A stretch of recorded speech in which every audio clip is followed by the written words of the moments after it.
Donc 5 votes sur les 14.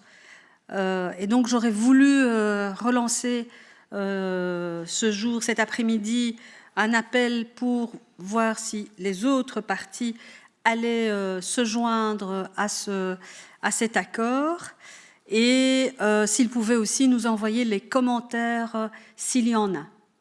Donc ce serait bien de le faire assez vite. Madame de Bethune.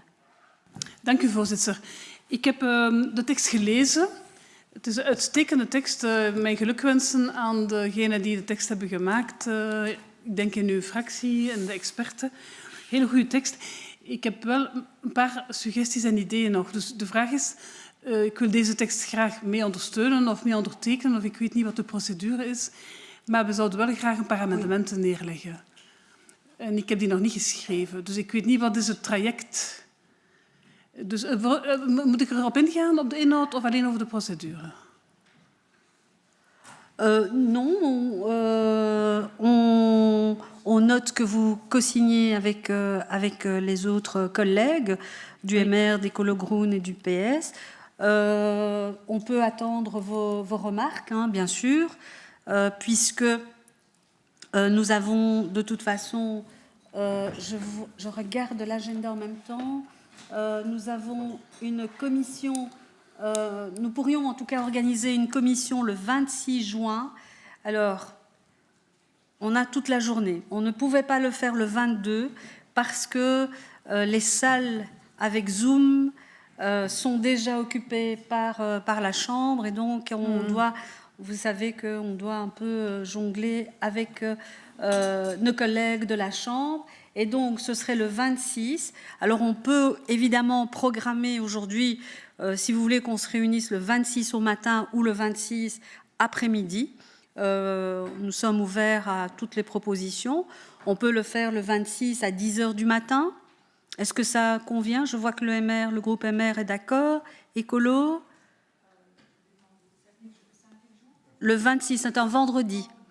C'est parce que on doit absolument réserver les salles au plus vite. Et donc, ça va pour vous, monsieur? Oui? Parfait. Pour le PTB, c'est bon? Pour Madame de Bethune? Parfait. Donc, le 26 à 10h. Et comme ça, d'ici là, n'hésitez pas à nous envoyer les remarques qu'on pourra rajouter à ce texte. Et merci Madame de Bethune pour les félicitations pour ce texte. Et je voudrais remercier mes collègues, mes collaborateurs qui ont beaucoup travaillé, surtout Cécile qui nous suit et qui a fait un superbe travail. Je pense que de temps en temps, il faut remercier nos collaborateurs parce que je pense que sans eux, c'est difficile de tout gérer. Donc, merci à vous. Alors, nous allons passer au deuxième point. C'est le dossier sur l'entrepreneuriat féminin. Et nous avons appris que Comtrans se réunira le 22 juin, monsieur, et le 10 juillet. Et donc, Comtrans ne pourra donc pas clôturer le dossier avant la plénière du 10 juillet, hein, et ce qui enlève un peu la pression pour boucler cet avis, puisque de toute façon, on ne pourra pas le faire. Et donc, ce sera pour la rentrée. Oui, on ne pourra pas le...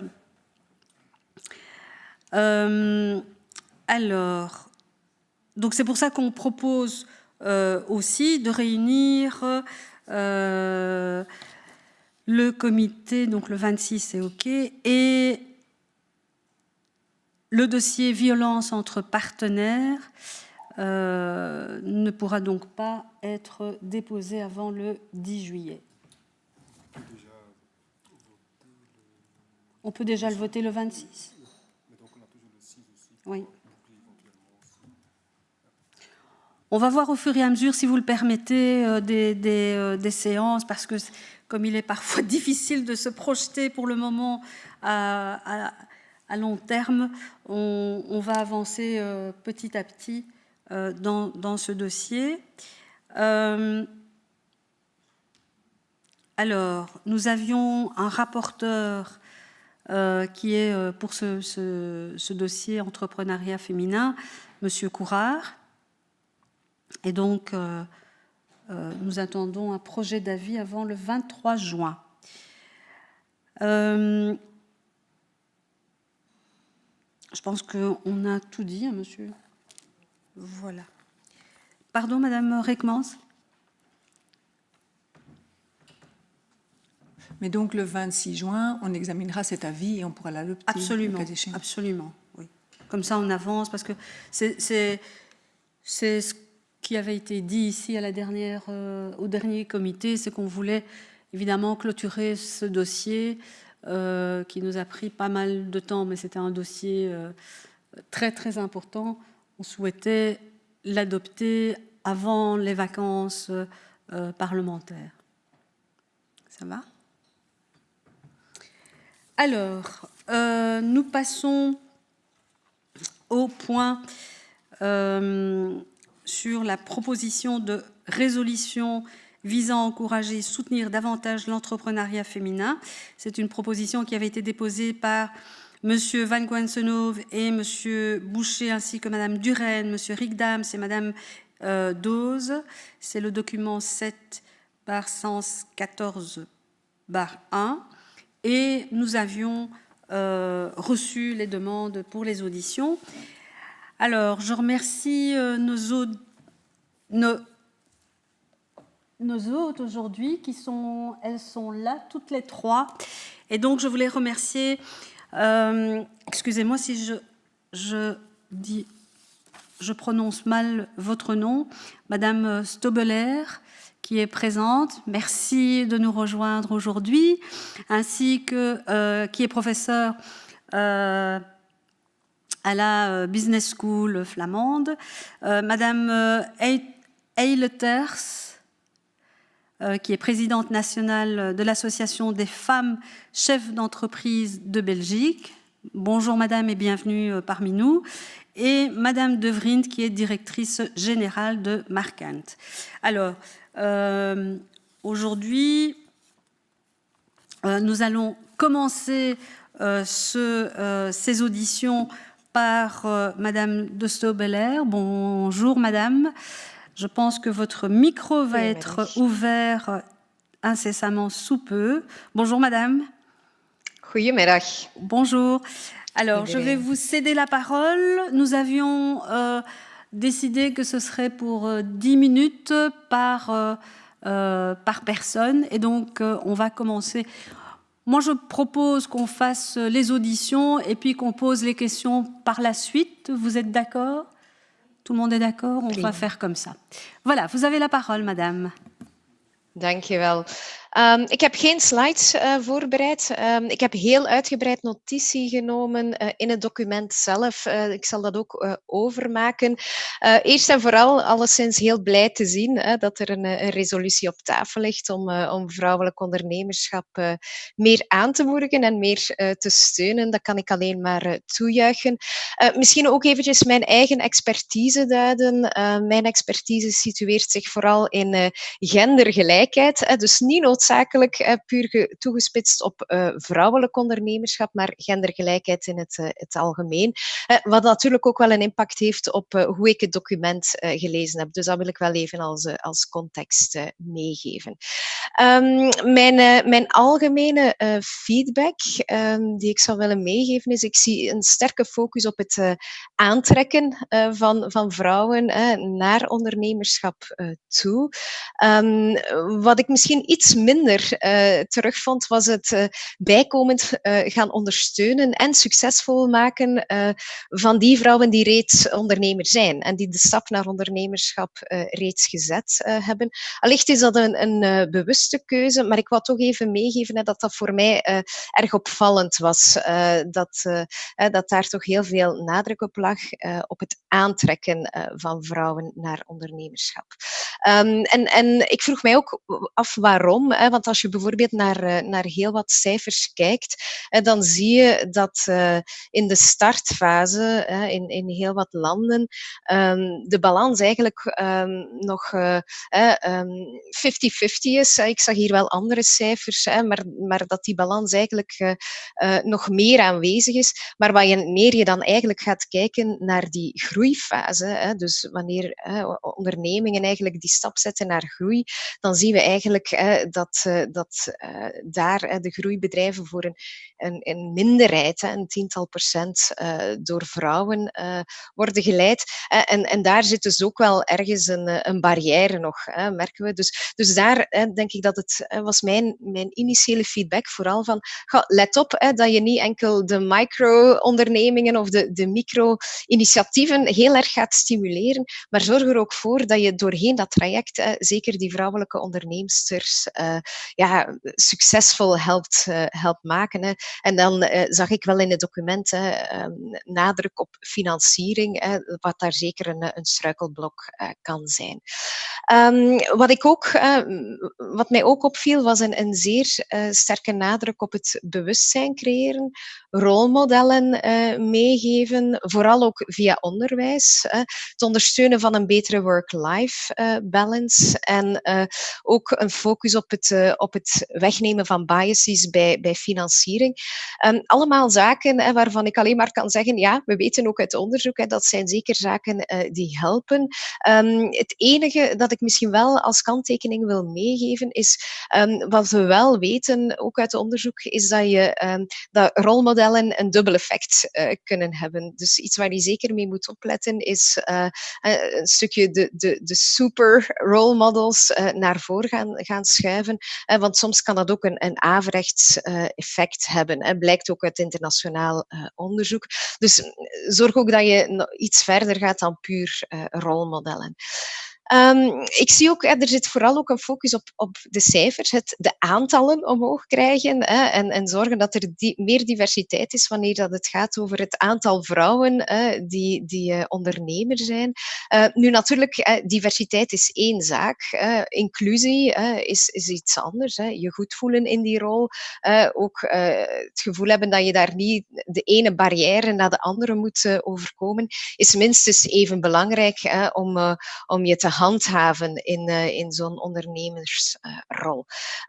Dus in die zin zie ik dat er vooral aandacht is voor het stimuleren van diversiteit. Ik zag misschien iets minder aandacht voor inclusie. En daar had ik misschien wel zelf het gevoel van, kan je daar niet nog iets verder gaan?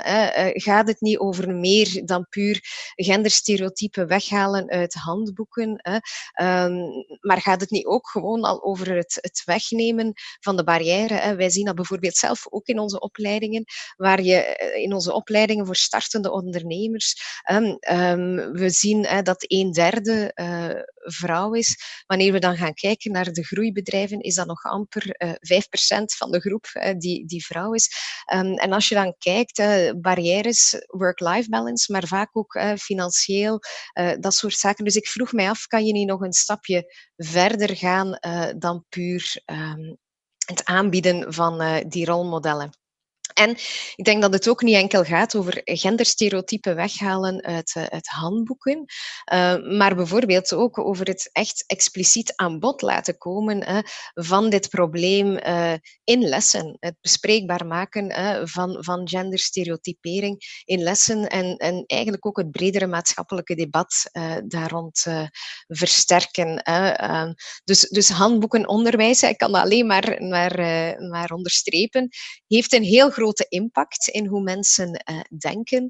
Maar natuurlijk, als je dan ziet dat in de dagdagelijkse maatschappij, je moet naar een speelgoedwinkel binnengaan, dat die genderstereotypen toch blijven bestaan, dan vraag ik mij af of de actie om bijvoorbeeld genderstereotypen en het screenen van handboeken daarop, of dat wel zal volstaan om eigenlijk dat effect te gaan ombuigen. Wat we zien ook, en ik wil misschien ook eventjes heel specifiek spitsen op het voorstel om biases weg te nemen bij banken, financiële instellingen. Ook daar denk ik, gaat het ook wel nog een stukje verder. Gaat het ook over incentives creëren voor bedrijven, maar ook voor business angels. We weten dat heel veel financiering niet alleen via financiële instellingen verloopt, maar ook via business angels, VC's. En ook hen echt incentives gaan geven om te gaan investeren in vrouwelijke ondernemers. Dus dat het niet puur gefocust blijft over biases wegnemen, rapporteren misschien over cijfers en hoeveel kans maken ze op financiering, maar ook echt over het actief. En dat miste ik soms een beetje. Ik vond dat er heel veel nadruk lag op bewustzijn. Maar ik denk dat er misschien toch wel hier en daar ook wel echt nood is aan wat meer incentives gaan creëren om echt bedrijven, maar ook scholen echt ertoe gaan aanzetten om te investeren in dat vrouwelijke ondernemerschap. Bijvoorbeeld, een van de dingen uit Europees onderzoek blijkt bijvoorbeeld dat toegang tot training echt een probleem vormt voor heel veel vrouwelijke ondernemers. Dus studiebeurzen voorzien, dat zijn eigenlijk allemaal actieve, misschien iets meer actieve manieren om echt dat vrouwelijke ondernemerschap te gaan stimuleren. Startpremies specifiek, daar zijn wel heel wat initiatieven al genomen, maar dus iets meer nog actievere inspanningen, denk ik, dat daar ook wel zeker nog nodig is. Maar ik denk, ik kan alleen maar onderstrepen, awareness creëren is belangrijk, maar ik vraag mij af of we in onze maatschappij ook niet klaar zijn, stilaan, om iets, en of de geesten niet ook iets meer klaar daarvoor zijn, om toch iets meer actief dat te gaan stimuleren en te gaan ondersteunen.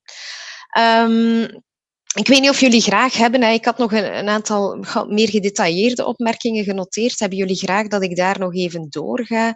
Of laten we eerst het woord aan de andere sprekers en dan kunnen we misschien nadien een meer discussie in detail nog hebben.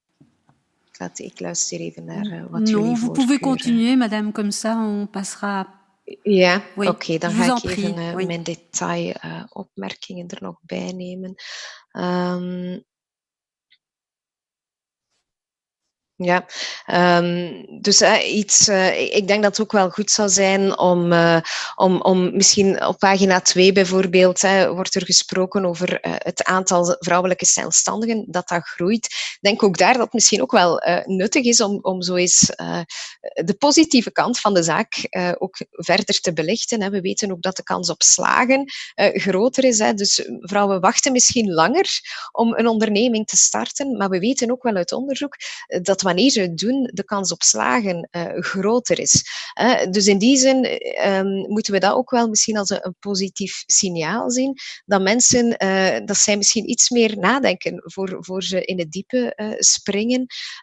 En dat we misschien ook soms wel een stukje aan bewustzijn of bewustmaking moeten doen bij de heren, dat je misschien ook wel minder onbezonnen aan ondernemerschap moet beginnen. Want we weten dat eens vrouwen starten, zij ook doorgaans daar meer kans op slagen hebben. Dus ik vond ook dat misschien nog wel wat meer aan bod kon komen in de tekst.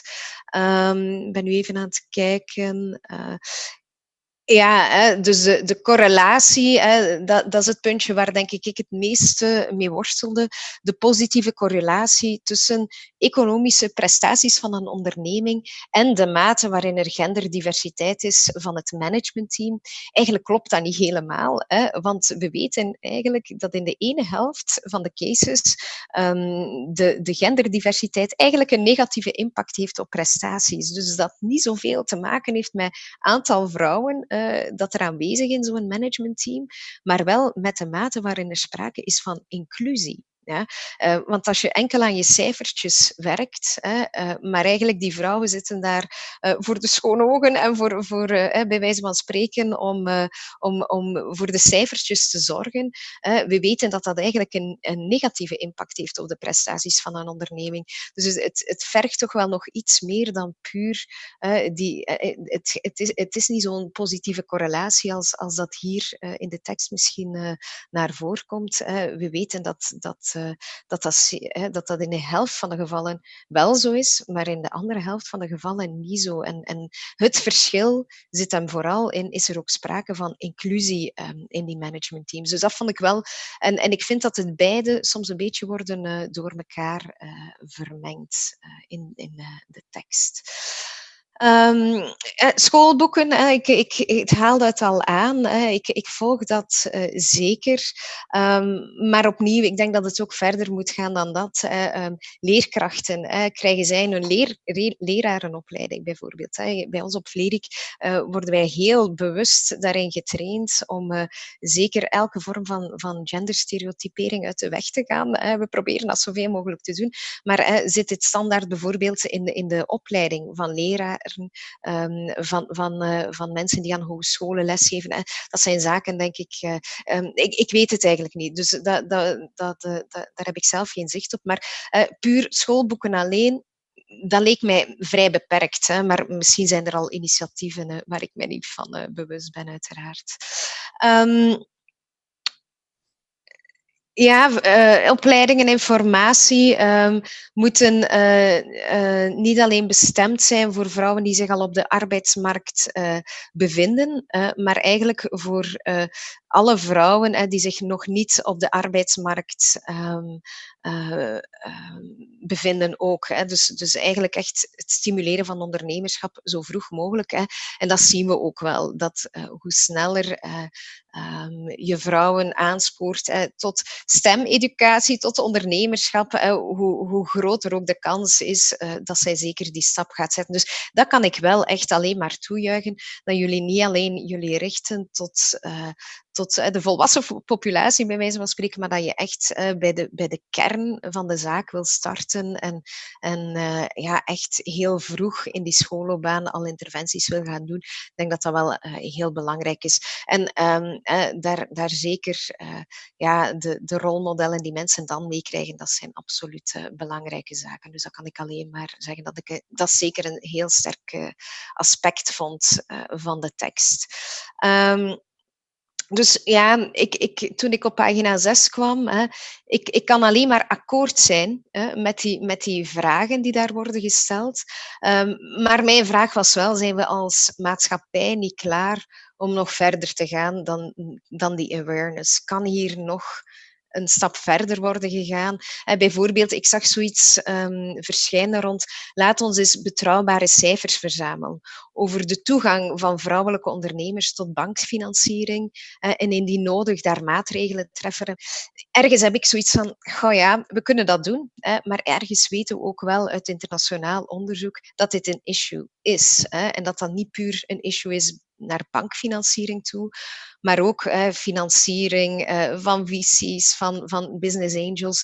En we kunnen dan nog eens lokaal, en dat is absoluut nodig. Als wetenschapper ga je mij zeker niet het tegendeel horen beweren, maar er zijn al zoveel cijfers hier rond en zoveel studies die aantonen dat die biases er zijn. Niet alleen trouwens rond ondernemerschap, ook als vrouwen alleen een lening willen aangaan om een huis aan te kopen. En we zien die cijfers, die zijn zo sterk. Vraag ik mij af van, heeft het zin om hier nog eens een studie op te zetten? Kunnen we misschien niet meteen ook naar de actie gaan en daar de nodige maatregelen treffen?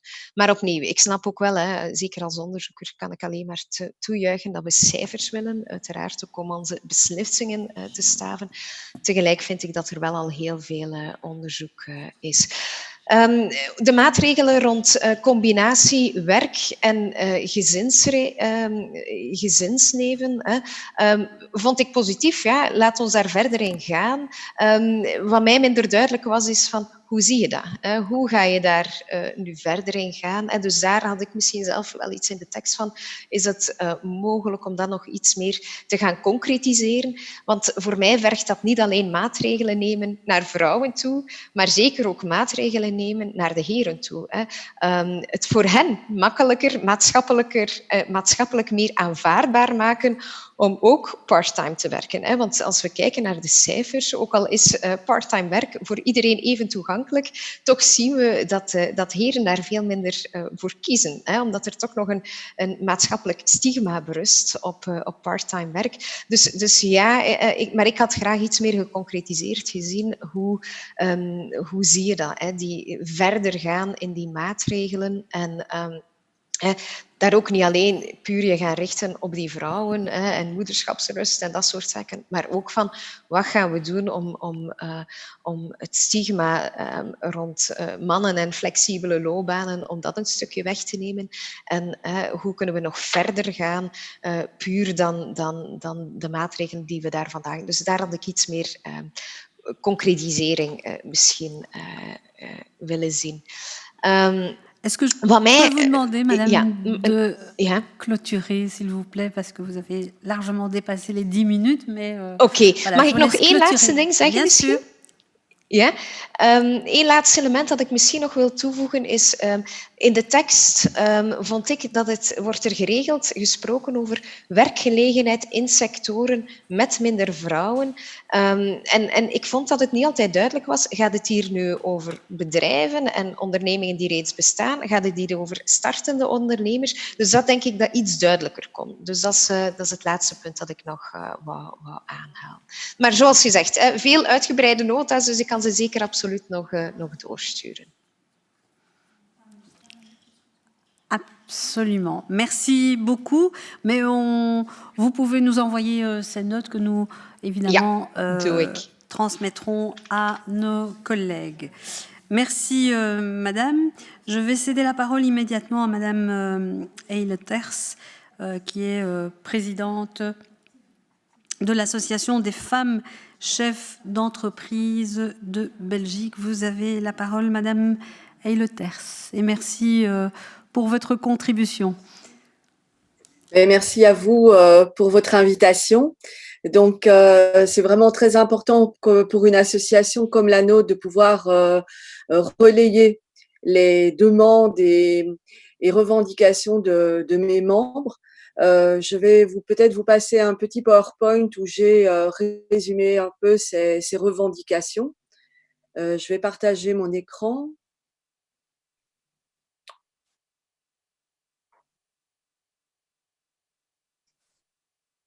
Voilà. C'est bien, vous voyez? Oui, parfait. Voilà. Alors, si vous me permettez, je vais faire un très très bref rappel sur notre association.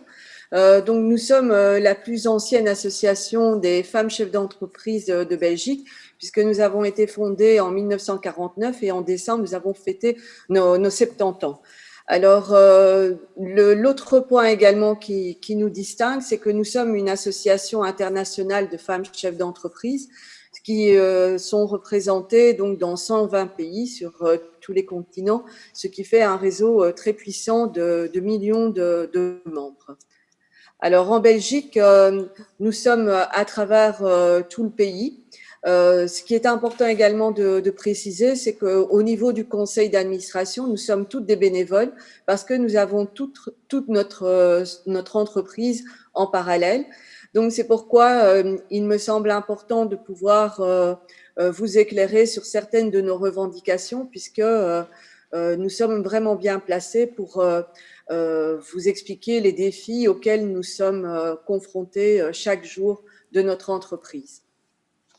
Alors, notre association a pour objectif principalement le développement professionnel de nos membres, réaliser du networking, mais aussi et surtout, en fait, de l'échange d'expériences, de la formation et des conférences qui nous permettent de renforcer nos capacités managériales. Alors, récemment, depuis 3 ans, nous avons reçu un financement de la part du ministère fédéral de l'économie et des finances, donc monsieur le ministre du Carme, et nous avons pu justement renforcer ces 3 axes qui nous tiennent à cœur dans notre association, qui sont de porter les projets de femmes issues de la diversité, de renforcer une plateforme mentor-mentees de manière à ce que les femmes du réseau puissent échanger sous forme donc de partage d'expériences, Et comme je le disais également dans l'introduction, une académie qui nous permet de continuer à nous former sur des thèmes très pointus du management en particulier. Alors, ceci nous permet aussi de nous rendre compte qu'un réseau, c'est du networking, c'est rechercher des clients, mais pas que. C'est important également pour que les femmes, entre elles, puissent partager leurs succès, leurs échecs, libérer la parole qu'elles n'ont peut-être pas dans d'autres cercles mixtes dont elles font évidemment partie également, qu'elles n'ont peut-être pas la possibilité d'échanger dans des métiers exclusivement masculins. Et surtout, comme on en a déjà discuté dans le témoignage précédent, démontrer également la conciliation vie familiale, vie professionnelle. Mais donc pour cela, nous en arrivons donc à nos revendications. Il faut évidemment renforcer certains éléments qui n'existent pas encore au niveau belge. Et ici, je me suis permise, puisque nous n'avons que 10 minutes, de rassembler vraiment les points les plus importants qui sont remontés de nos membres. Et donc, pour concilier la vie familiale et la vie professionnelle, surtout pour les monoparentales, c'est les structures d'accueil pour les enfants. Alors, pas nécessairement les bébés, c'est aussi les enfants, même les jeunes adolescents ont besoin à un moment donné de pouvoir trouver un relais que les parents ne peuvent pas toujours donner à l'heure où ils en ont besoin. Et donc, c'est des horaires adaptés, mais aussi du soutien à la maison. Et donc, peut-être favoriser justement des chèques pour permettre justement d'avoir des aides à la maison en dehors des horaires classiques, on va dire.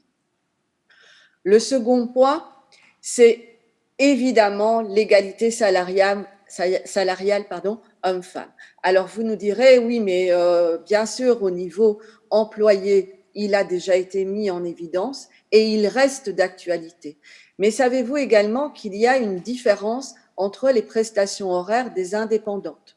Et donc, quand vous regardez au sein même d'un cabinet d'avocats, pourquoi est-ce qu'il y a des différences entre hormis, alors pour la même capacité intellectuelle, pour le même niveau professionnel, il en va de soi, que des prestations diffèrent entre les hommes et les femmes. Donc ça nous interpelle et il faudrait vraiment aussi convaincre les femmes qu'elles ont droit et qu'elles doivent demander cette égalité au sein même de certains cabinets, bureaux d'études, etc.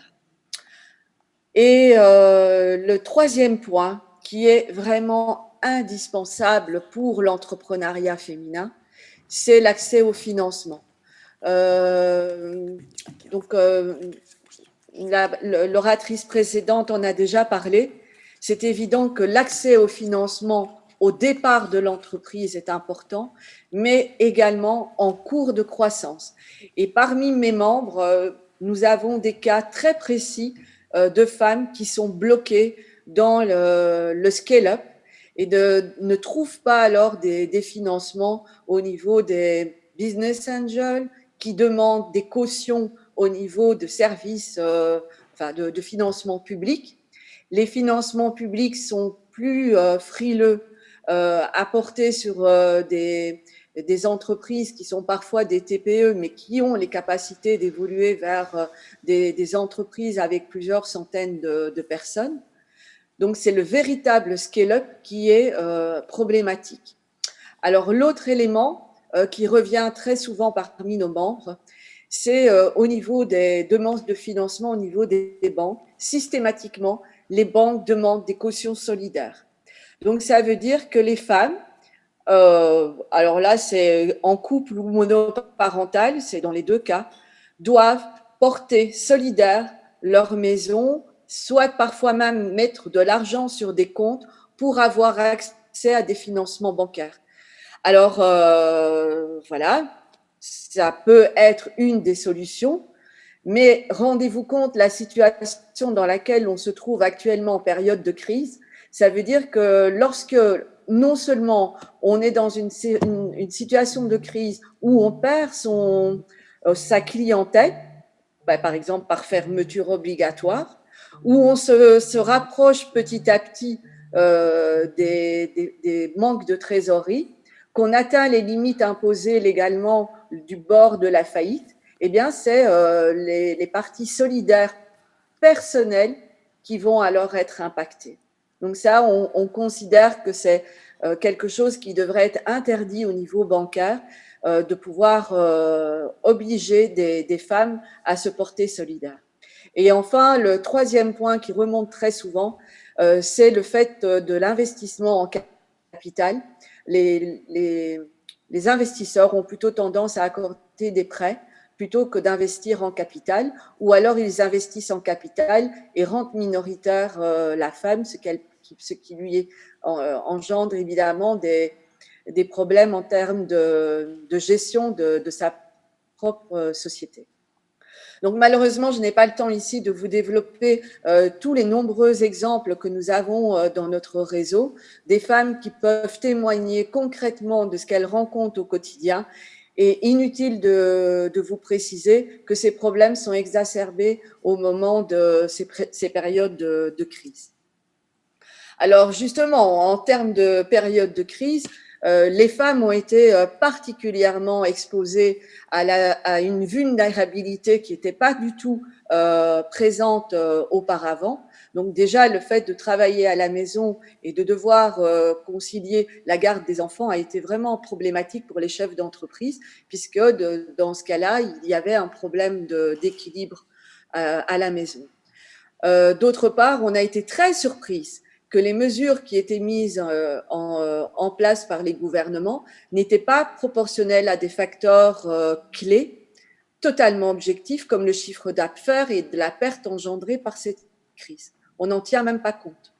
Mettre en place des chèques services, c'est très bien, mais ils devraient être présents pour pouvoir aider les femmes à relancer leur activité, par exemple avec des chèques pour le marketing, l'image, le démarchage de clients.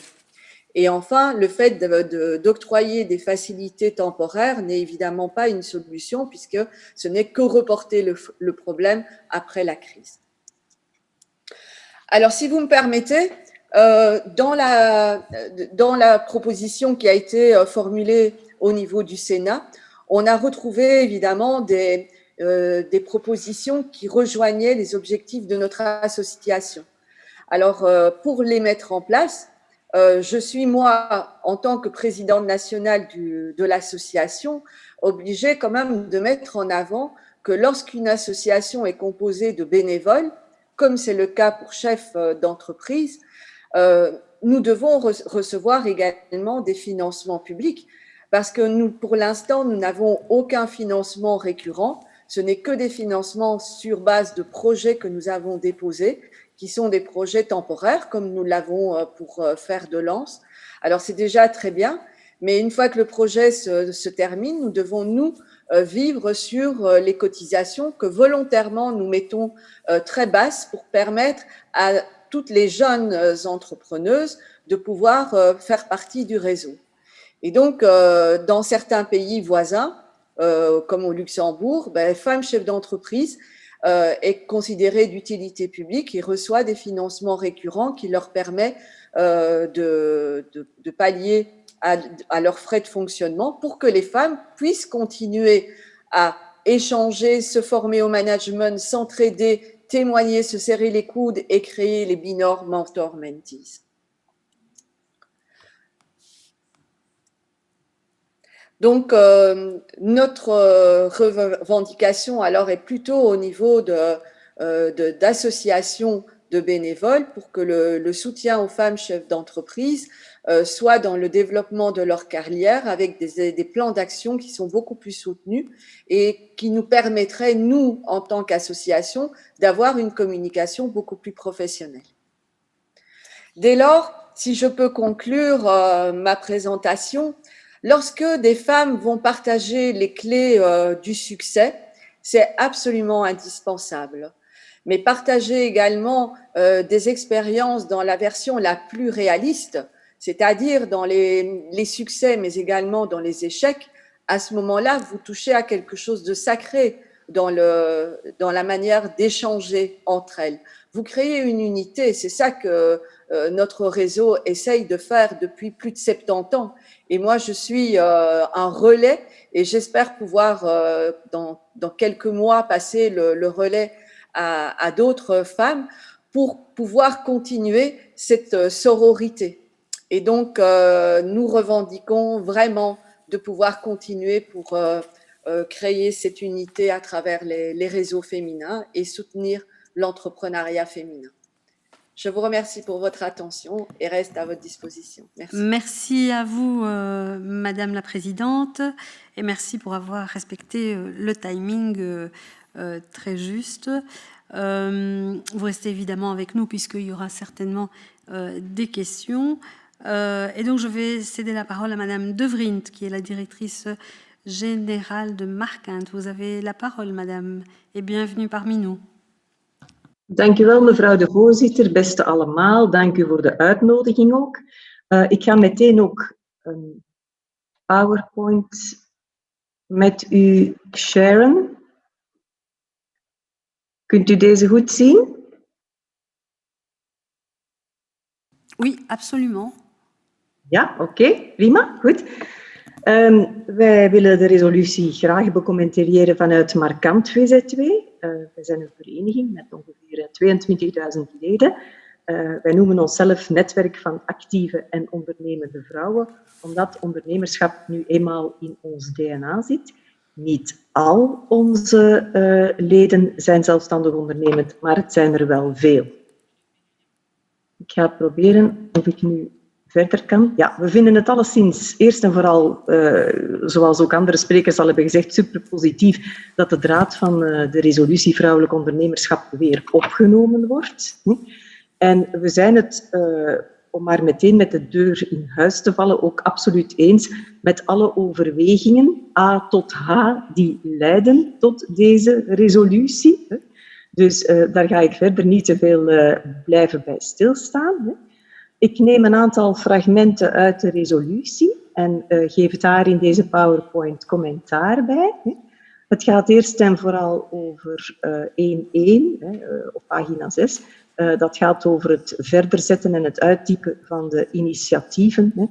Wij hebben zelf ook ondervonden, doordat we ook het geluk hebben gehad, zoals ook mevrouw Eileiters vertelde, van gedurende een aantal jaren een project te hebben kunnen voeren. Wij kunnen echt niet genoeg benadrukken hoe belangrijk het sociaal-mentale is, de ondersteuning in vrouwelijk ondernemerschap. Wat we heel erg ondervonden hebben, is dat 1-op-1 begeleiding echt werkt. Wij hebben intussen heel veel vrouwen begeleid via een mentor-mentee-relatie, maar we hebben nog een wachtlijst van vrouwen die onlangs zijn opgestart en die gematcht willen worden met een mentor. Ik haak daarbij in op wat ook Kathleen de Stobbelaar zei. Laat ons kijken niet alleen naar vrouwen die nog moeten starten, maar ook naar vrouwen die al gestart zijn. We hebben ondervonden dat zij die door de paparassenwinkel en de administratieve molen van de opstart zijn gegaan, op een moment komen dat ze precies dan ook heel veel vragen hebben en heel veel begeleiding kunnen gebruiken. En daarvoor is zo'n 1-op-1 relatie echt uitstekend. Maar het kan natuurlijk even goed gelden voor vrouwen die nog moeten opstarten en die vragen hebben. Peer-to-peer in het algemeen werkt. Vrouwen leren heel graag van elkaar, dagen elkaar uit, spelen advocaat van de duivel voor elkaar, geven elkaar positieve energie. Dus wij denken dat ook concepten à la mastermind, die je in Nederland eigenlijk al heel veel vindt, dat die zeker ook zouden kunnen werken. De lerende netwerken die zijn in België al meer gekend en worden al meer toegepast. Als het dan gaat over 1.3, de combinatie werk-gezin, dat is absoluut ook een van de stokpaardjes in onze vereniging.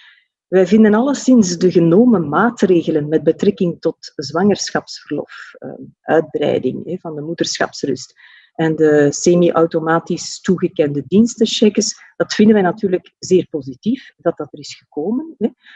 Absoluut. Anderzijds willen wij wel meegeven dat wij vanuit de dagdagelijkse praktijk en ook vanuit bevragingen toch ondervinden dat er natuurlijk ook nog wel andere knelpunten zijn in de werk-privé-situatie dan de bevallingsperiode. Hè.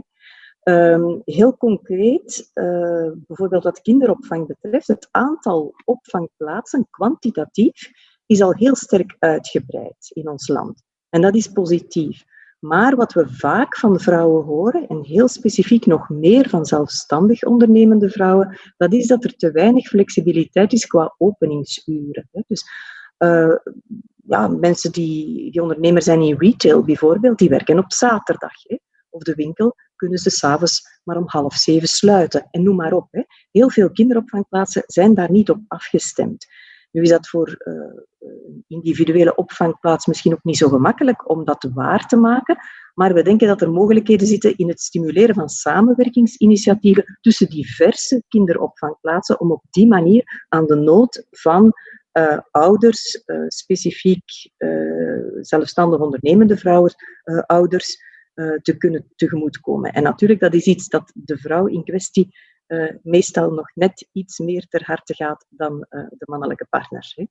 We voelen ook een heel sterke behoefte aan naschoolse opvang at home, in de thuissituatie. Dus waarbij er toegezien wordt op huiswerk dat kinderen maken, waarbij er al voorbereidende activiteiten gebeuren voor de maaltijd 's avonds. Daar is absoluut een behoefte aan.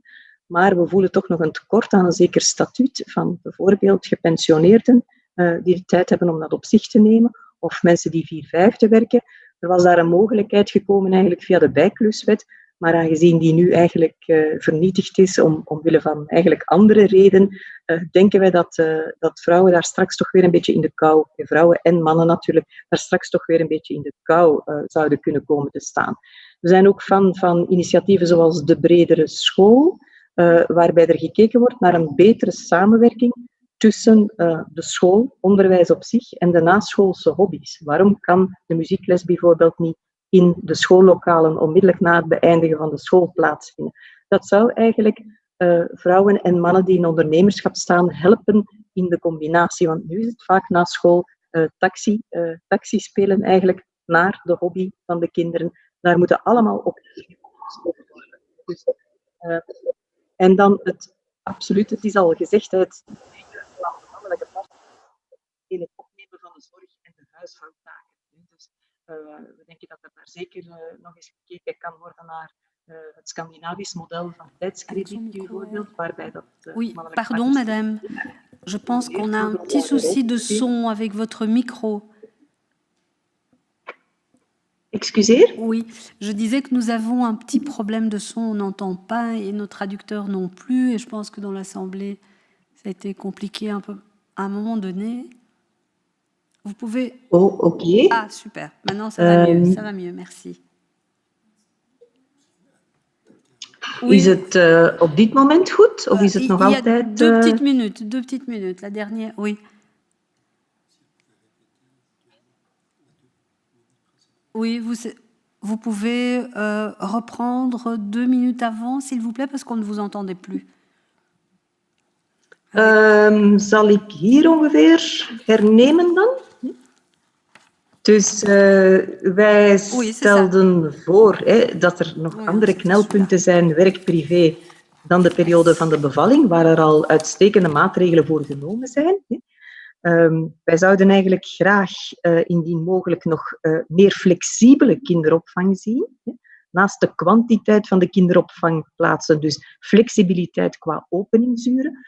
Want per definitie kampen zelfstandige ondernemers vaak met wisselende en andere uren. En zeker niet altijd met 9 to 5. We zouden ook willen signaleren dat er bij de vrouwen zelf, en dat blijkt uit verschillende bevragingen die wij al gedaan hebben, onder andere een grote die we samen met de KU Leuven, Centrum voor Psychologie en Sociologie, gedaan hebben eigenlijk. Er is een vraag naar naschoolse opvang thuis. Maar er zijn ook mogelijkheden om hobby's te combineren eigenlijk onmiddellijk na de school, waardoor er minder verplaatsingen en minder oplossingen moeten gezocht worden om toch weer tijdig aan de schoolpoort te staan. En we denken dat het verder inderdaad van belang is om mannelijke partners te stimuleren in het opnemen van zorg- en huishoudtaken. de Scandinaviën, die hebben daar een aantal interessante pistes voor met betrekking tot hun model van tijdskrediet bijvoorbeeld. Kunnen jullie mij goed verstaan intussen? Absolument, madame. Dank u wel. Dat is goed, oké. Naar de betrouwbare cijfers bankfinanciering. Ja, op het eerste gezicht hadden wij ook zoiets van, ja, dat weten we al. Aan de andere kant dachten we, misschien is het toch inderdaad wel positief om juist in deze tijden goed te monitoren dat vrouwen hier niet extra de dupe worden onder de dekmantel van corona.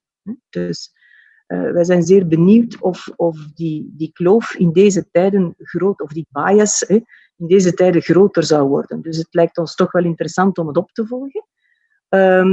2.1 en 2 die gaan eigenlijk kort samengevat over vervrouwelijking.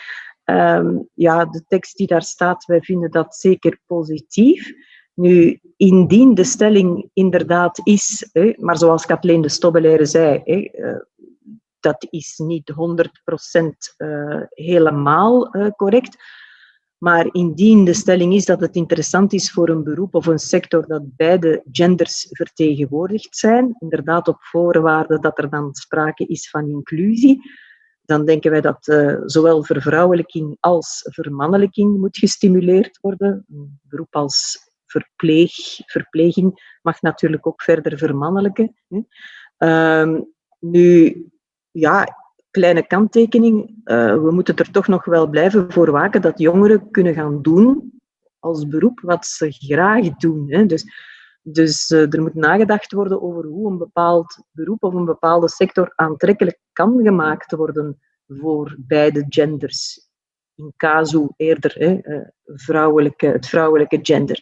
Dus het zou kunnen dat informatie verstrekken wel goed is.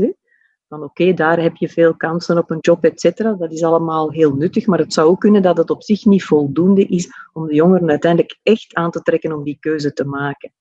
Dat is wat we nog wouden meegeven. Informatie aan werkzoekenden, ja, zeker positief. Dat er aan werkzoekenden gezegd wordt, denk ook eens aan die andere carrière. Misschien moet je wel niet teruggaan in loondienst en misschien zijn er wel andere mogelijkheden. En zeker met initiatieven zoals Springplank zijn er wel zaken mogelijk. Gendergelijkheid in het onderwijs, heel belangrijk, is ook al aangehaald. Ja, inderdaad, hoe vroeger je begint, hoe beter. Want die traditionele rolpatronen die zijn nog steeds diep geworteld. De vrouwen die voelen de druk van de maatschappij om zorg- en huishoudtaken op zich te nemen. En die doen daardoor vaak ook, bijna onbewust, ook aan maternal gatekeeping. Dat wil zeggen dat ze eigenlijk taken in verband met zorg en huishouden bijna gaan afschermen ten opzichte van hun mannelijke partner. Omdat ze zich zo verantwoordelijk voelen en zo onder druk gezet voelen dat ze dat zelf willen opnemen. We willen daar zeker niet vrouwen mee culpabiliseren, want dat is een gevolg van maatschappelijke patronen. Mannen anderzijds, die voelen toch vaak de druk van de maatschappij om economisch voor het gezin, voor het huishouden in te staan eigenlijk. En die voelen zich soms toch ook nog wel wat geremd om zorg- en huishoudtaken op zich te nemen, conform de klassieke patronen. Dus daar is echt wel werk aan de winkel. Daar kan op gewerkt worden in de scholen, absoluut. Daar kan volgens ons ook op gewerkt worden in de thuissituatie. Bijvoorbeeld, want je hebt vaak zo dat jonge ouders wel mee zijn in die genderevolutie en in die genderklik, gender equality, maar dat het soms bij de oudere generatie nog hapert. En in die zin lijkt het ons bijvoorbeeld interessant om oma- en opa-sessies te organiseren rond hoe kun je nu genderneutraal zijn. Als kleindochter zegt, ik wil later bio-ingenieur worden, dat je dan als oma of opa niet zegt, dat is niks voor meisjes. Dus dat is toch nog wel aan de orde. Toeleiden naar ondernemerschap via onderwijs. Daar zouden wij een stap verder gaan dan projecten die vandaag bestaan, zoals ondernemerschap voor de klas, en die we zeer positief vinden. Waarom niet nadenken over een structureel vak ondernemerschap, al dan niet keuzevak, in het curriculum van het secundair onderwijs, zowel ASO als TSO. Wij denken dat het echt wel voor de hogere studies moet gebeuren. Dus dat het vroeg genoeg moet gebeuren. En dat ondernemerschap, dat kan breder gemaakt worden. Dat hoeft niet echt niet alleen maar bedoeld te zijn voor jongeren die later een BTW-nummer aanvragen. Dat kan ook heel interessant zijn voor jonge mensen die in bedrijven terechtkomen, want er is entrepreneurship, maar er is ook intrapreneurship. Dus vandaag de dag moet je ook binnen een onderneming je ondernemend opstellen. Dus wij denken dat gewoon de ondernemende houding en het ondernemerschap iets is dat verder structureel zou aangemoedigd worden in het onderwijs. Dat heb ik eigenlijk al gezegd. Dus voilà. Het is ook helemaal geen straf, dat toeleiden naar ondernemerschap. Het is ook helemaal geen straf om meer meisjes te gaan toeleiden naar ondernemerschap, want dat bleek ook uit dat onderzoek waarbij we toch een 1700 respondenten hebben gehad. De werktevredenheid bij ondernemerschap ligt over het algemeen nog iets hoger dan de werktevredenheid van mensen in loondienst. Dus laat ons vooral niet bang zijn om mensen die keuze te laten maken, eigenlijk. Nu, wat dachten wij dat een beetje ontbreekt in de resolutie? Bij de overwegingen, overweging F, in verband met de rol van de vrouw als bedrijfsleider, wij zijn het zeker eens met die overweging, maar die wordt verder eigenlijk, viel ons op, niet opgenomen in de voorstellen, terwijl wij denken dat het naar voren schuiven van rolmodellen, mits je dat inderdaad op de juiste manier doet, dat dat juist enorm belangrijk is en dat dat enorm veel vruchten kan afwerpen. Dus zeker lijkt het ons interessant om verder initiatieven te stimuleren die vrouwelijke rolmodellen op een goede manier in de kijker zetten en op die manier aan positieve beeldvorming rond vrouwelijk ondernemerschap doen. Dat kan ook via webplatformen zijn, dat kan via evenementen zijn die ondernemers in de kijker zetten. Dat kan algemeen zijn, dat kan per sector zijn, dat kan per beroep zijn.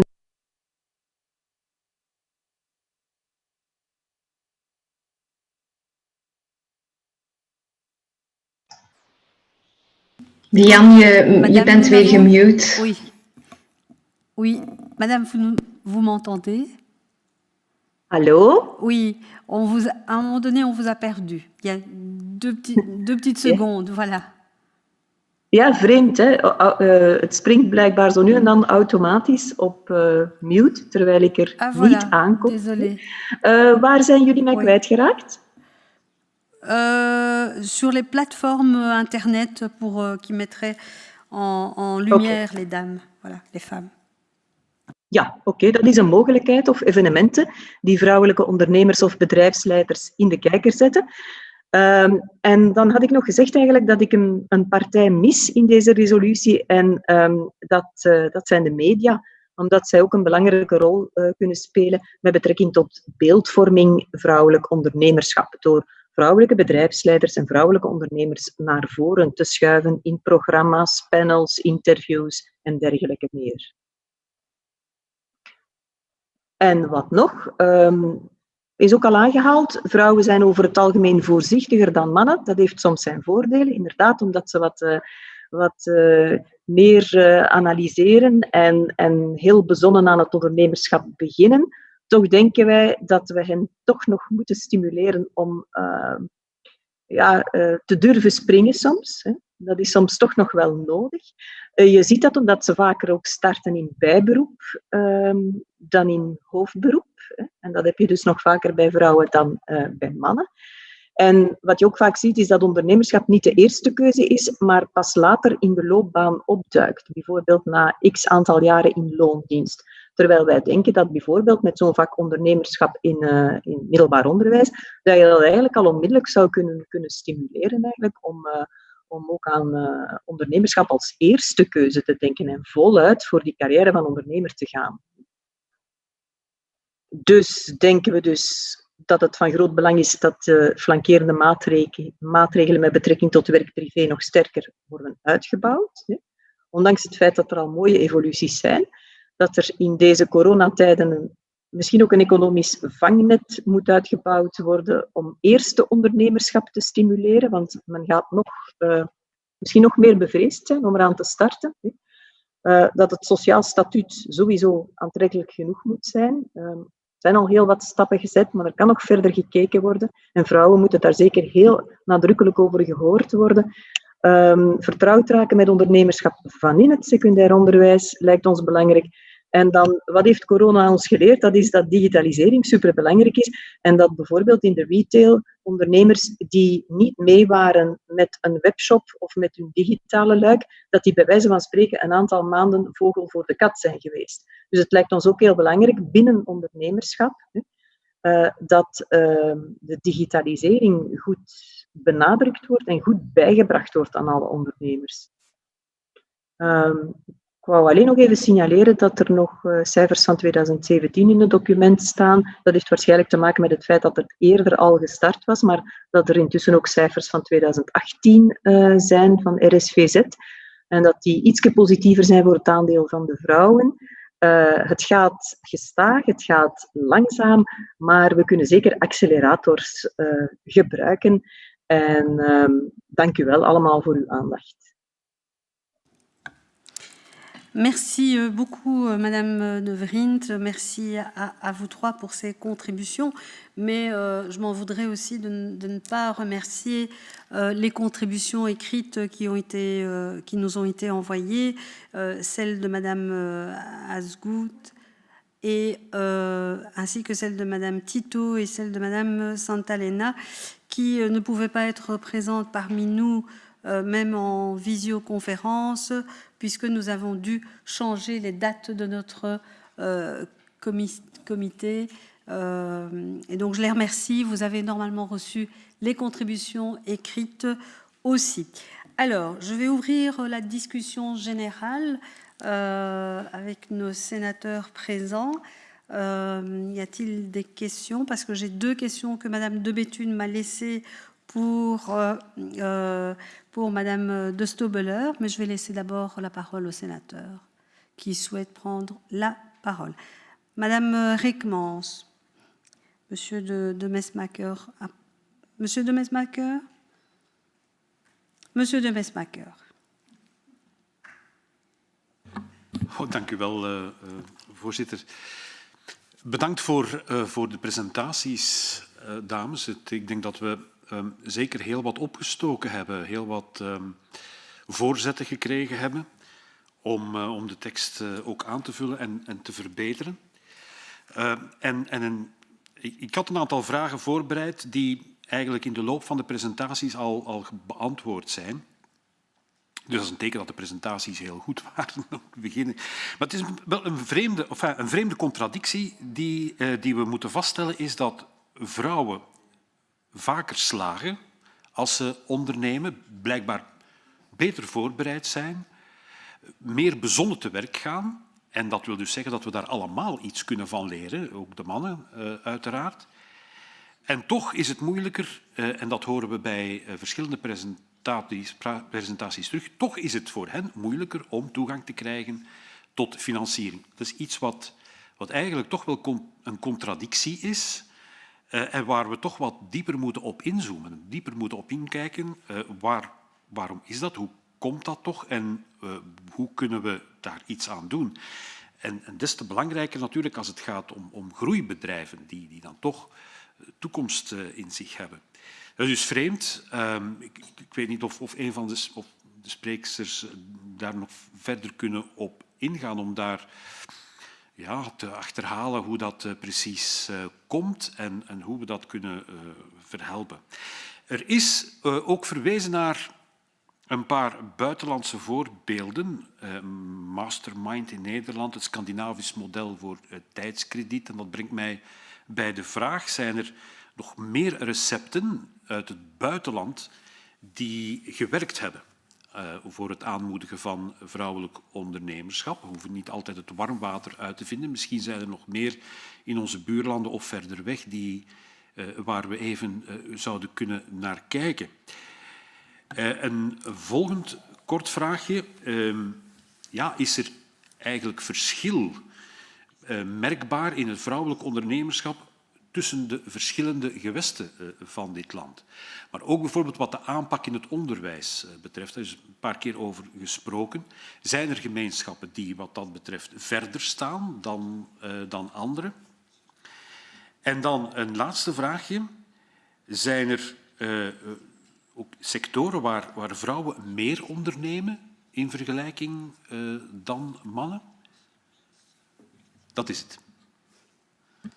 Merci beaucoup, Monsieur de Mesmaeker. C'était une petite salve de questions, je pense, qui sont destinées à toutes nos oratrices. Donc, qui souhaite répondre à Monsieur de Mesmaeker, qui souhaite commencer en tout cas.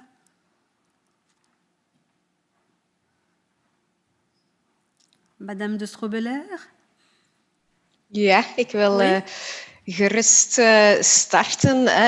Ik denk dat ik van start ga gaan met de allereerste vraag die u stelde. Een zeer terechte vraag en inderdaad intrigerend. Waarom als vrouwen meer kans maken op slagen, zij toch moeilijk toegang vinden tot financiering.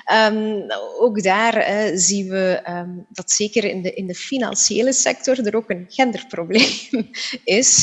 Dus als we kijken naar waar toch wel heel veel van de financiering, en dan heb ik het niet alleen over banken, maar ook over VC's, business angels, zijn vaak senior heren.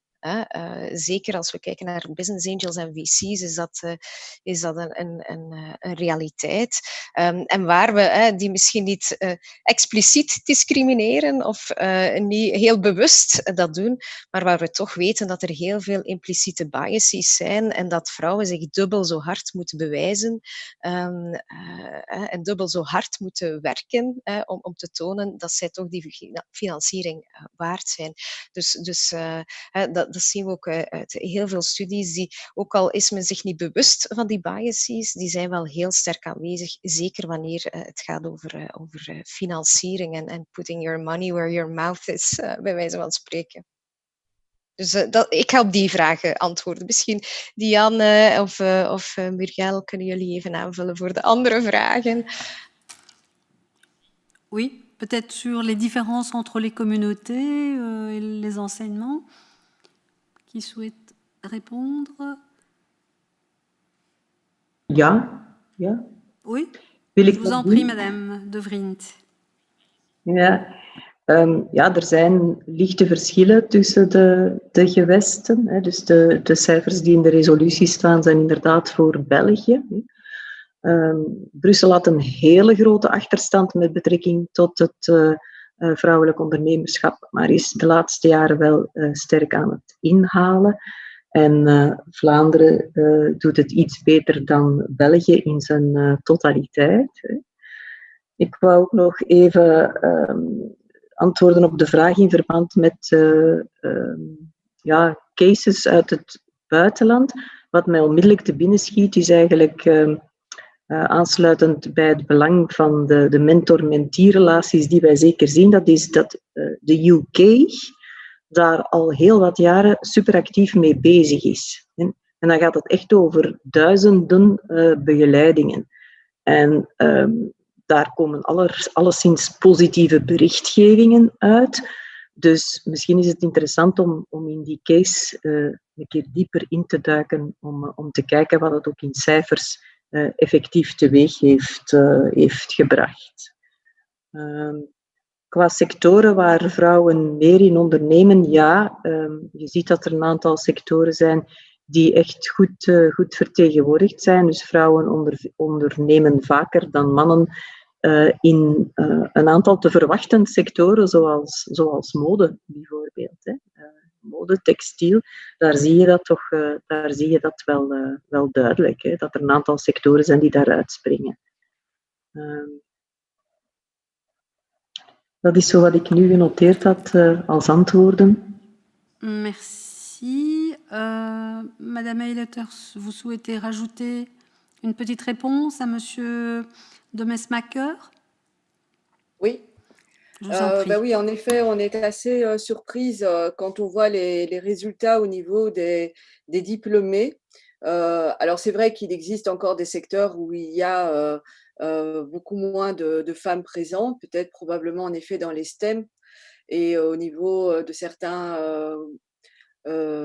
groupes d'ingénieurs, par exemple, dans le digital.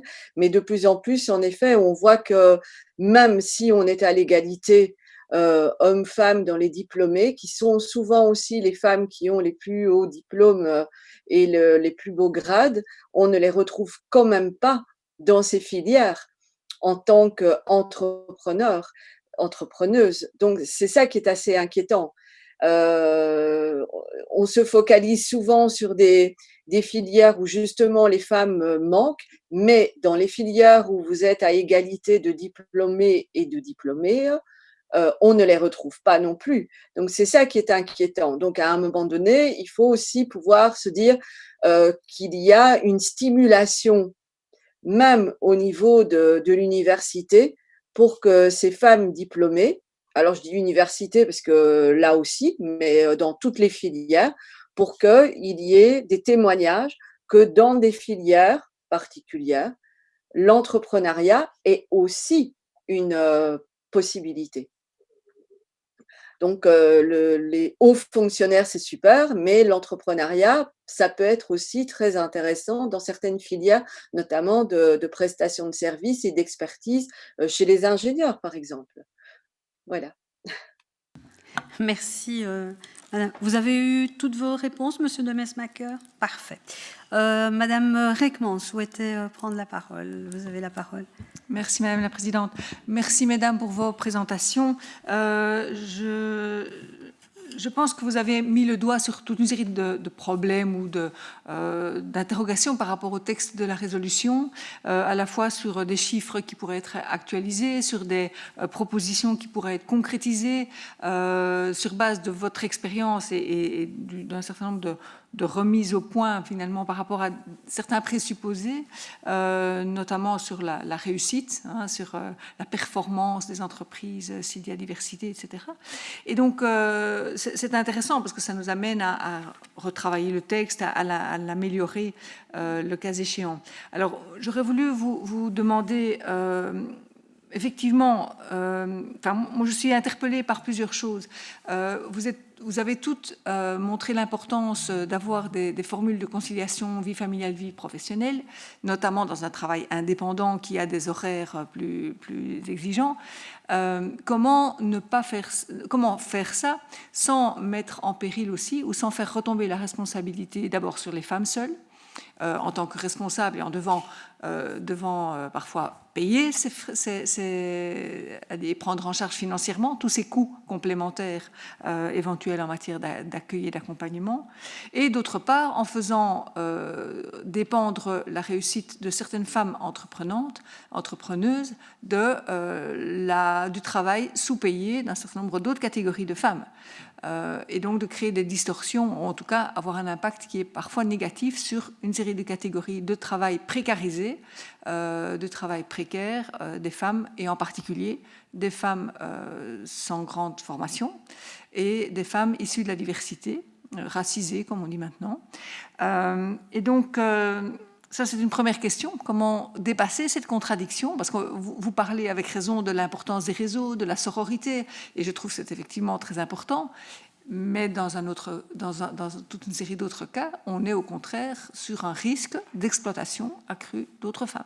Donc, comment faites-vous, quelles sont les propositions pour sortir de ce dilemme ou de ces contradictions qui pourraient apparaître? Une deuxième question, c'est partant de cette réflexion sur les femmes issues de la diversité. On dit diversité avec plus de femmes dans l'entreprise et, en tout cas, vous l'avez dit, dans 50% des cas, un plus. Est-ce qu'on a des éléments ou est-ce que vous pourriez avoir des pistes sur des femmes issues de la diversité aussi? Quelle est la place? Est-ce qu'on a des chiffres ou des données qui montrent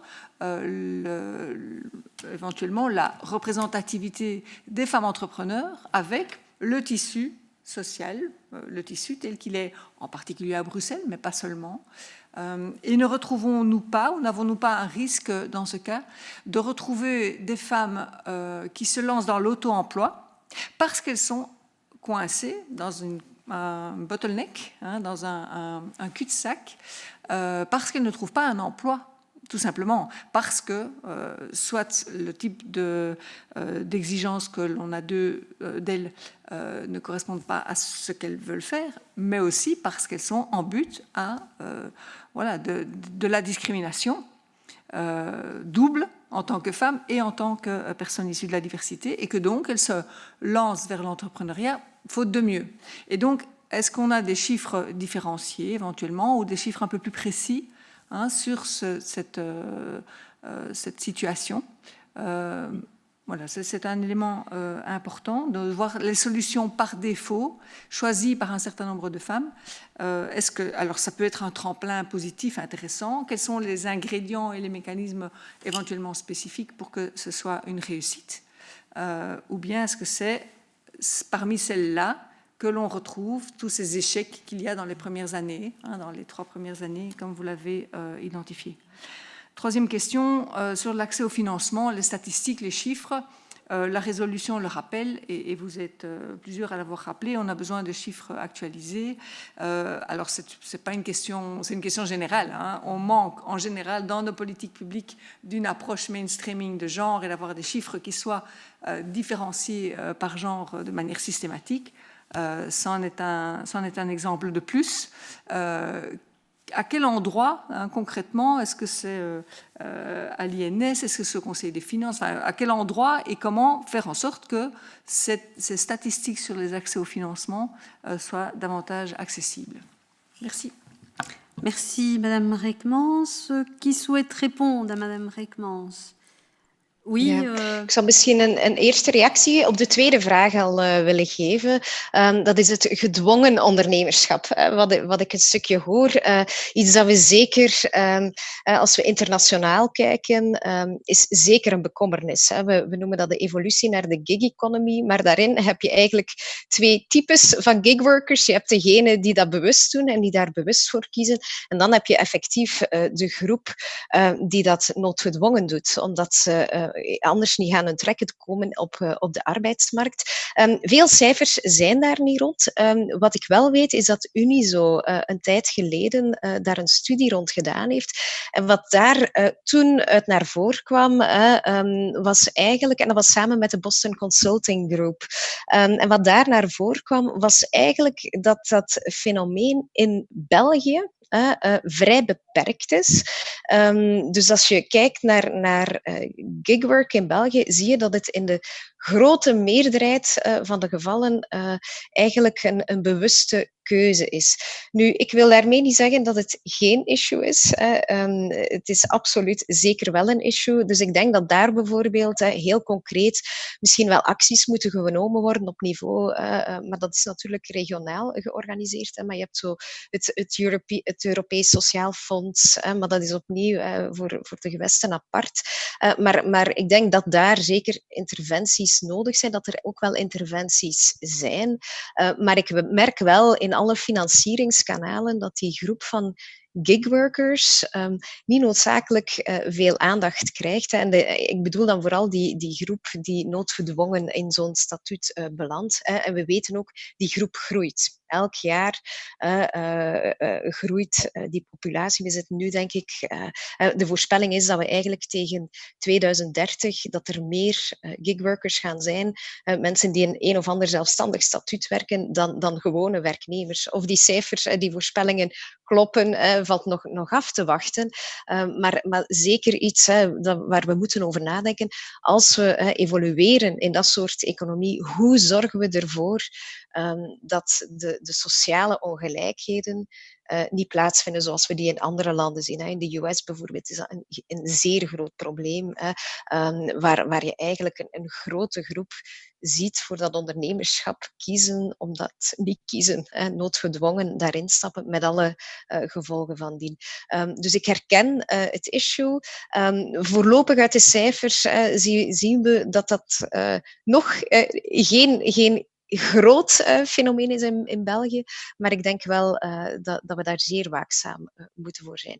Qua ideeën, en dat is nu een heel klein en heel praktisch ding, maar ik kan niet geloven hoe vaak ik van onderneemsters waar ik mee werk, gewoon al puur het voorstel krijg van, het is zo jammer dat wij bijvoorbeeld geen dienstenchecks kunnen aankopen via onze bedrijven, waaruit zou blijken dat het issue work-life balance, dat niet alleen iets wordt gezien als een issue binnen onze gezinnen, maar dat het ook wordt erkend als jij als vrouwelijke ondernemer stoot hier toch op een barrière voor die combinatie en wij willen jouw bedrijf daarin tegemoetkomen, zodat jij ten volle kan gaan ondernemen. Dus dat is iets, ik weet, uiteraard zijn daar heel veel gevoeligheden en dingen die je daar zou kunnen tegenin brengen, maar ik weet, dat is iets dat ik eigenlijk keer op keer opnieuw hoor. Iets heel kleins, denk ik dan.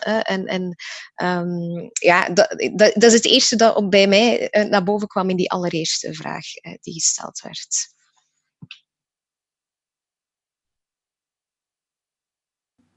Merci. Oui, madame. Oui, si je peux me permettre de compléter, alors je n'ai pas non plus de chiffres par rapport aux femmes issues de la diversité qui deviennent entrepreneuses. La seule chose que je peux vous donner, c'est des témoignages, parce que depuis 10 ans, Femmes Chefs d'entreprise soutient le Centre féminin d'éducation permanente en allant de donner du bénévolement des conseils, des cours, des formations, ça prend différentes formes à des femmes issues de la diversité qui portent un projet et qui ont été à un moment donné marginalisées et qui reprennent des études pour le diplôme de gestion. Parmi ces femmes, il y a un chiffre que je peux vous donner, c'est que 100% d'entre elles, si elles avaient le choix, porteraient le projet qu'elles ont sur leur cœur. Parce que l'entrepreneuriat féminin, de toutes les femmes que je rencontre, ce n'est jamais un second choix. C'est toujours avec de la passion et le cœur que vous entreprenez ce que vous allez créer comme entreprise. Et donc, quand vous parlez de cul-de-sac via de l'auto-emploi parce qu'elles n'auraient pas d'autres possibilités, alors là, moi, je pense que c'est le contraire. C'est plutôt le premier choix serait son auto-emploi parce que ça serait lié à sa passion. Et si elle n'y arrive pas par rapport au manque de financement, par rapport à ce qu'on vient de discuter, de ce que Kathleen vient d'expliquer, voilà. Alors, si elle ne trouve pas le financement, soit elle retourne au chômage, soit elles prennent un emploi d'employé pour essayer de rassembler de l'argent pour après créer leur propre entreprise. Voilà. Et dans les femmes que nous avons rencontrées, quelques-unes ont réussi à sauter le pas, mais c'est vrai que c'est comme elles, comme pour les autres femmes, c'est une difficulté. Mais c'est vrai que si vous cumulez être une femme, être seule, les monoparentales, être issue de la diversité, là, ça devient très compliqué pour elles. Et ça, c'est quand même très interpellant comme constatation. Donc, je n'ai pas de chiffres, c'est juste des constats après ces nombreuses années de les avoir fréquentées et surtout d'avoir tenté de les aider. Voilà, merci. Merci, mesdames, pour ces réponses. Madame Reckmans, vous avez eu vos réponses. Madame Duren. Oui, merci Madame la Présidente. Je voulais à mon tour, comme mes collègues, remercier nos trois oratrices vraiment pour vos exposés intéressants et vraiment très riches en informations pour nous aujourd'hui. J'aurais pas de questions, mais j'ai bien entendu que voilà, certaines petites modifications pouvaient être faites au niveau du texte de notre résolution, notamment des chiffres plus récents, puisqu'il y a des chiffres voilà, un peu plus anciens qui ont été repris dans la proposition de résolution. Je voulais dire aussi que je suis fort sensible à cette conciliation, je dirais, entre vie privée et vie professionnelle. Et j'ai bien entendu que l'accueil des enfants est vraiment un point important dans cet équilibre pour les femmes notamment, d'autant plus si la femme se retrouve seule, si c'est une famille monoparentale. Il faut savoir, et vous n'êtes pas sans savoir, qu'au niveau de la Fédération Wallonie-Bruxelles, il y a une très grosse réforme au niveau de l'accueil de la petite enfance qui a été mise en place par la ministre Bénédicte Linard. Donc vraiment une réforme qui était attendue. Il y a vraiment un nombre de places d'accueil en augmentation, mais effectivement, on peut toujours faire plus, on peut toujours faire mieux. Maintenant, c'est pas évident parce que vous le savez, comme nous sommes toujours pris avec le contexte budgétaire également. Mais voilà, je suis en commission de la ministre Linard et qui a cette volonté de vraiment vouloir avancer. Donc, on y travaillera. Et j'ai également bien entendu le souhait de maisons d'accueil pour les jeunes. Il est vrai qu'il est important également de pouvoir les encadrer. Encore une fois, si c'est une famille monoparentale, pour la maman, être rassurée, être en sécurité s'il y a un accueil, soit par une maison, soit par des chèques, comme vous l'avez soulevé, afin de s'occuper, de garder, entre guillemets, nos adolescents. Voilà, en tout cas, je vous remercie encore une fois pour ces débats très, très riches aujourd'hui. Merci. Merci, Madame Duren. Alors, si je peux me permettre de retirer ma casquette de présidente, mais aussi de femme, je vous ai tout entendu parler de l'éducation. Et donc, il fallait vraiment commencer l'éducation à l'entrepreneuriat féminin très, très jeune. Et je pense que vous avez vraiment raison, vous avez touché un point important, puisque l'éducation est en train évidemment d'être remodelée et que nous allons que nous avons en tout cas en Fédération Wallonie-Bruxelles en commission éducation le souci du genre. Puisque on avait, vous le savez, vous avez été à l'école, vous avez aussi eu des manuels scolaires où le pompier c'était un garçon, la femme de ménage c'était normalement une fille, et donc depuis quelque temps nous sommes en train de réformer les manuels scolaires pour changer ces étiquettes et ces stigmatisations du métier des filles et du métier des garçons.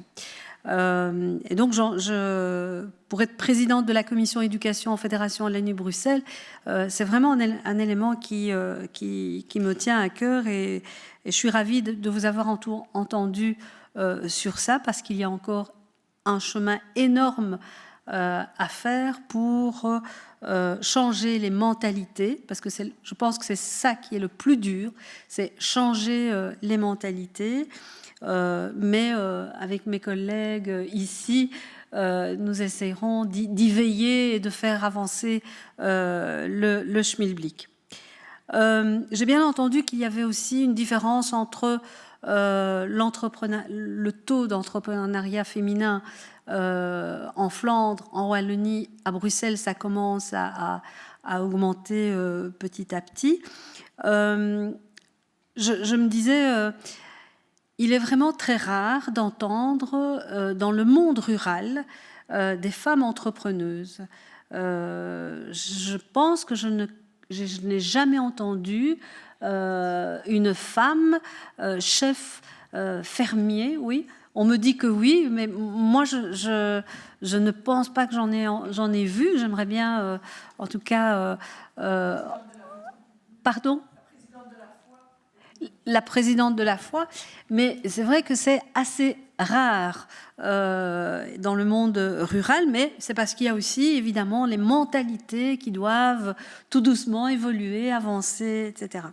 L'autre problématique que Madame Duren aussi avait à soulever, c'est la problématique des gardes d'enfants.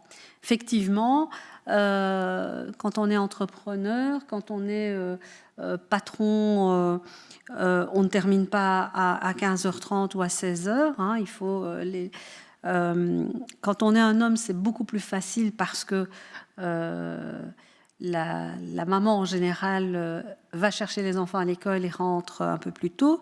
Mais pour les femmes qui vivent parfois seules, c'est très compliqué.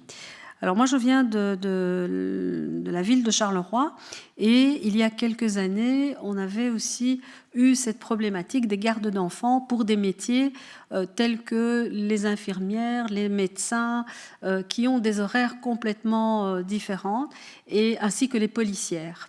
Et une crèche d'une intercommunale s'est approprié cette problématique et a décidé d'élargir en tout cas les horaires d'ouverture de cette crèche dans cette intercommunale.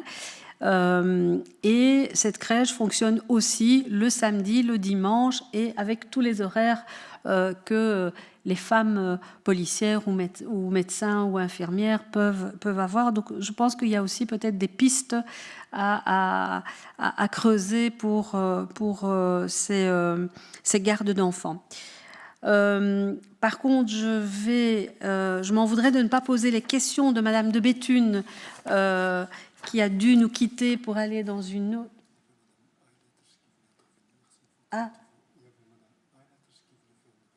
Ah, pardon, excusez-moi, il y avait une intervention à Madame de Béthune? Non? Ah, d'accord. Vous vouliez réagir? Je vois qu'il y avait quelqu'un qui avait levé la... Madame Eleters, vous vouliez réagir? Vous avez... Oui? Oui, peut-être juste un complément d'information par rapport à ce que vous dites au niveau rural. Oui, femmes chefs d'entreprise et d'ailleurs en collaboration avec les femmes agricultrices wallonnes. Et donc, à l'heure d'aujourd'hui, vu les problèmes rencontrés au niveau des fermes, il y a de plus en plus de filles qui reprennent les fermes parce que voilà, il y a moins d'enfants, il y a que peut-être des filles et les filles passent le pas. Et au niveau des écoles d'agronomie, c'est moitié-moitié femmes-hommes. Donc, clairement, il y a justement une prise de conscience de la possibilité d'entreprendre dans le milieu rural. Et peut-être encore juste, si vous me permettez, une dernière remarque concernant aux gardes d'enfants. C'est quand même assez interpellant. On en a déjà beaucoup discuté au niveau de notre réseau mondial que les Belges sont dans le fond du classement au niveau de l'entrepreneuriat féminin en Europe. Donc, ça veut dire après les Portugaises, après les Grecs dans le classement. Et donc, c'est inévitablement lié à la structure familiale qui est complètement différente puisque dans ces pays, il y a encore les parents qui vivent avec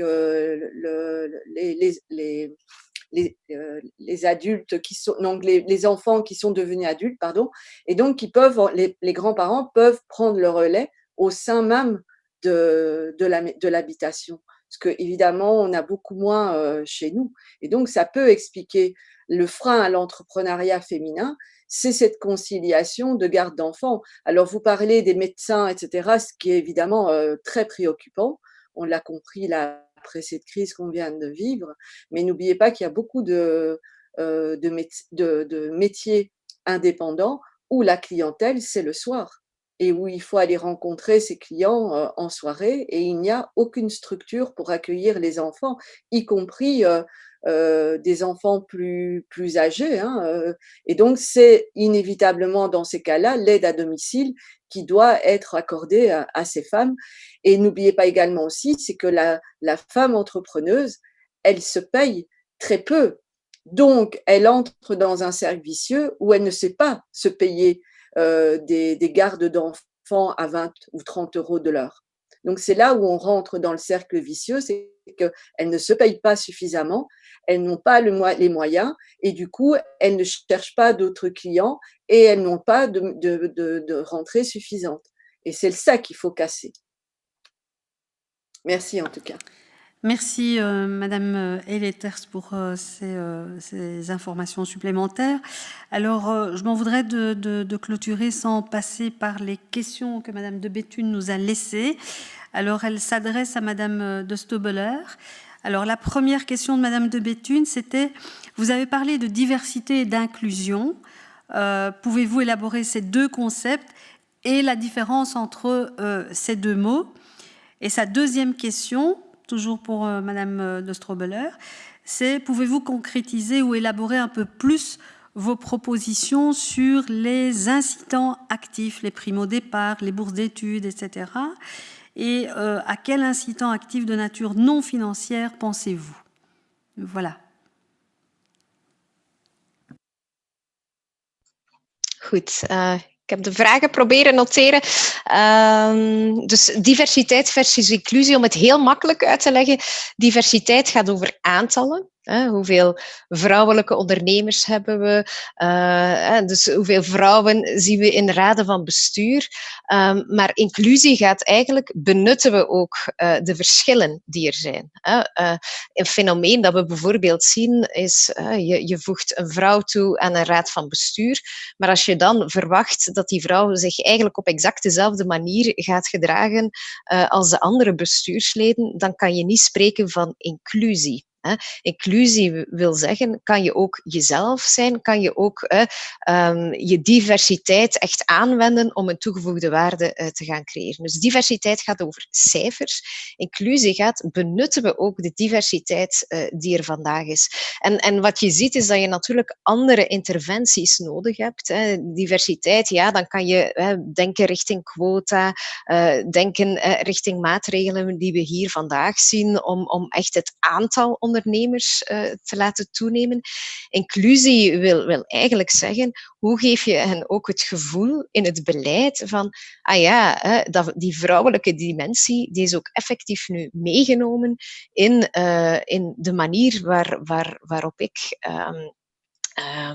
aan ondernemen kan gaan doen. En dan hebben we het over, we hebben hier een paar mooie voorbeelden en voorstellen gehoord, denk ik, rond gezin. Maar dan gaat het evenzeer over, als ik naar een conferentie ga en ik kan daar business angels of venture capitalists ontmoeten, dat ik niet het gevoel heb dat ik de vreemde eend in de bijt ben. Dus dat daar actief maatregelen worden genomen. En ik hoor ook, ik hoor organisaties die specifiek zich richten op vrouwen, maar inclusie gaat er ook over hoe kunnen we ervoor zorgen dat vrouwelijke ondernemers, wanneer zij gewoon los met andere ondernemers in contact komen, los of dat dan mannen of vrouwen zijn, zich toch thuis voelen in dat ondernemerslandschap. En dat stuk inclusie, dat ontbreekt vandaag, zou ik zeggen. De tweede vraag, je viel even weg, dus ik hoop dat ik ze goed begrepen heb. Maar stimuli geven, je kan ook als overheid, denk ik, non-financieel, kan je ook een facilitator zijn, door partijen samen te brengen. Ik herinner mij bijvoorbeeld een prachtig project rond armoede dat ik ooit zag passeren, waar eigenlijk de overheid geen euro heeft uitgegeven en waar ze gewoon partijen hebben samengebracht rond het probleem van arme gezinnen kunnen niet op vakantie gaan. En wat hebben ze gedaan? Ze hebben de reissector samengebracht met armoedeorganisaties en die hebben zelf een aanbod uitgewerkt op eigen initiatief, eigen financiering. Dus zij hebben zelf iets uitgewerkt en ik denk dat daar de overheid een heel grote rol kan spelen in gewoon die partijen die misschien elkaar niet op een natuurlijke manier zouden ontmoeten, die samenbrengen en het probleem op tafel leggen. En bijvoorbeeld tegen VC's zeggen, hoe komt dat er zo weinig in vrouwelijke groeiondernemen geïnvesteerd wordt? En om samen iets op poten te zetten met een markant, dus dat soort initiatieven denk ik dat een overheid kan nemen zonder daar geld op tafel te moeten leggen. Dat mag natuurlijk altijd, maar ik verwacht dat ook niet van een overheid. Dus echt meer dat ecosysteem gaan samenbrengen. Ik denk dat dat evenzeer een rol kan zijn van een overheid. Ik hoop dat ik daarmee de vraag beantwoord heb, want je viel even weg. Dus ik heb maar een stuk van de eerste vraag gehoord, vrees ik. Van de tweede vraag, sorry. Oui, c'était exactement ça. Donc, merci Ok, beaucoup, prima. Madame. Alors, je pense que il n'y a plus de questions, en tout cas aujourd'hui, ici. Ça veut dire que vous avez répondu à toutes nos questions. Merci beaucoup. Ah, pardon, Madame Reckmans. Non, je voulais juste demander que l'étude UNISO dont vous avez parlé nous soit communiquée, si c'est possible, la référence. Merci. Bien. C'est OK pour Madame de Stobeler. Via notre secrétariat et qui transmettra au sénateur et à Madame Reckmans en particulier. Je voudrais vous remercier toutes les trois. C'était très, très intéressant. Vos contributions étaient très intéressantes et je pense que vous avez pu, en tout cas, nous éclairer sur la problématique de l'entrepreneuriat, les problématiques de l'entrepreneuriat féminin, puisque vous avez abordé des différents aspects de cette problématique. Et donc, je voulais vous en remercier au nom de mes collègues sénateurs. Remercier évidemment aussi les contributions écrites qui nous ont été envoyées par nos quatre invités. Et donc, avant de clôturer ce comité d'avis, je voudrais juste rappeler que nous avons donc décidé tout à l'heure de reprendre notre commission le vendredi 26 juin à 10h.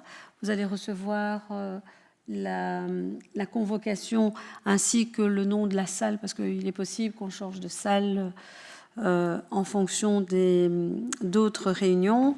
Et nous avons aussi un comité d'avis le lundi 6 juillet, puisque nous avons notre dernière plénière du Sénat avant les vacances parlementaires le 10 juillet.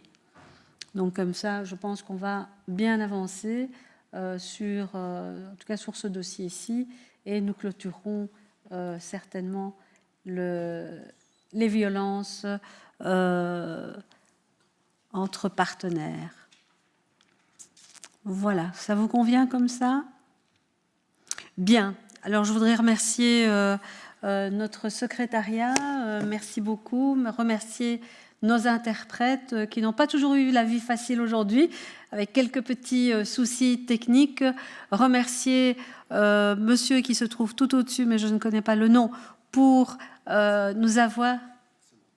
C'est madame, pardon, je ne vois pas du tout. Bon, merci madame pour nous avoir aidé techniquement pour pouvoir en tout cas avoir cette réunion via le web. Remercier mes collègues, vous souhaiter à tous et à toutes une excellente après-midi, un excellent week-end et à très vite.